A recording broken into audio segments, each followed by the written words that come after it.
तारीख 26 नवंबर 2008। स्थान मुंबई, भारत। रात के करीब 9:20। अरब सागर की लहरें शांत दिख रही हैं, लेकिन उसी अंधेरे पानी के नीचे एक खामोश तूफान शहर की तरफ बैर रहा है। मुंबई की चमकती रोशनी, भीड़-भाड़ वाली सड़कों और व्यस्त रेलवे स्टेशनों के बीच किसी को अंदाजा तक नहीं कि कुछ ही मिनटों में इतिहास का सबसे खतरनाक आतंकी हमला शुरू होने वाला है। और तभी कोलाबा के पास एक छोटी नाव किनारे लगती है। उसमें बैठे 10 लोग, साधारण कपड़ों में, लेकिन हाथों में AK-47, ग्रेनेड और सैटेलाइट फोन। ये कोई आम लोग नहीं, ये एक मिशन पर आए हैं। एक ऐसा मिशन जो पूरी दुनिया को हिला देगा। CST स्टेशन पर अचानक गोलियों की आवाज गूंजती है। लोग भागते हैं, चीखते हैं, लेकिन गोलियां रुकती नहीं। उसी वक्त ताज होटल, ओबेरॉय ट्राइडेंट और नरीमन हाउस पर भी हमला शुरू हो चुका है।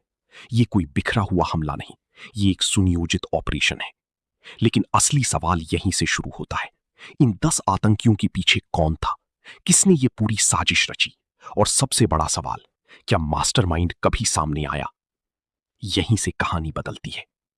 तारीख 2006-2007।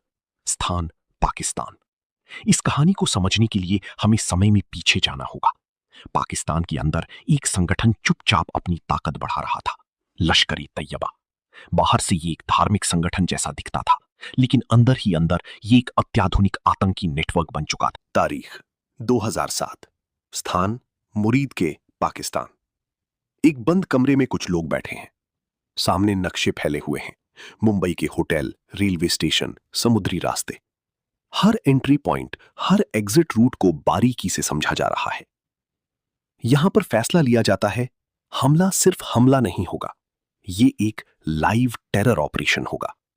आतंकियों को सैटेलाइट फोन और GPS दिए जाएंगे ताकि वे लगातार अपने हैंडलर्स से जुड़े रहें। और तभी इस ऑपरेशन को एक कोड नाम दिया जाता है, लेकिन असली नाम कभी सामने नहीं आता। चुने गए 10 लोगों को महीनों तक ट्रेनिंग दी जाती है। उन्हें सिखाया जाता है कि कैसे समुद्र के रास्ते भारत में घुसना है, कैसे भीड़-भाड़ वाले इलाकों में अधिकतम नुकसान करना है और कैसे मीडिया का इस्तेमाल करके डर को बढ़ाना है। लेकिन सबसे खतरनाक हिस्सा था उनका माइंडसेट। उन्हें बताया गया कि ये जिहाद है और उन्हें मरने से डरना नहीं है। इसे मिशन जन्म लेता है, एक ऐसा मिशन जो सिर्फ 10 लोगों का नहीं, बल्कि एक पूरे नेटवर्क का था। नवंबर 2008। स्थान अरब सागर। आतंकी अब अपनी अंतिम तैयारी में हैं।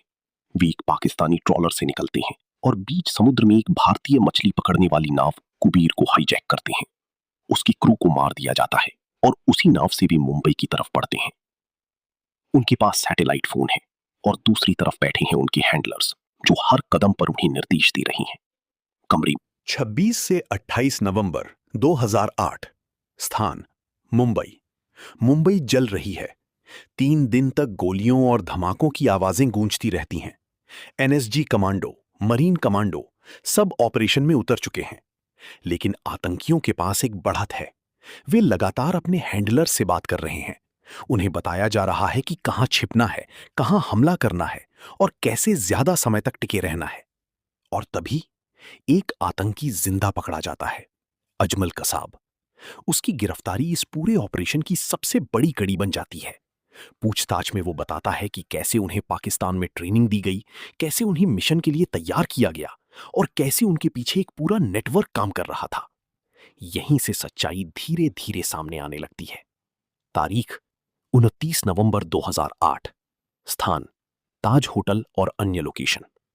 3 दिन की लंबी लड़ाई के बाद भारतीय सुरक्षा बल एक एक करके सभी आतंकियों को मार गिराते हैं। ऑपरेशन खत्म होता है, लेकिन